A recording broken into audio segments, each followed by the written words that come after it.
This is the final video to fix Hogwarts Legacy lag and stutter issues on PC. And if your game feels slow or choppy, this video will solve it. Are you facing the problem where Hogwarts Legacy runs with lag, stutters, or freezes no matter how many times you adjust settings? This usually happens because of outdated graphics drivers, incorrect in-game settings, or background apps consuming resources that affect performance.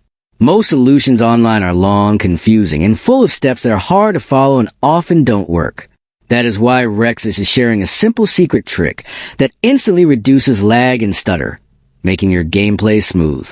This easy method works fast, safely, and ensures Hogwarts Legacy runs at its best on your PC. If you want a full step-by-step tutorial showing exactly how to fix it, comment below and tell Rexus, and you can finally enjoy Hogwarts Legacy without performance issues.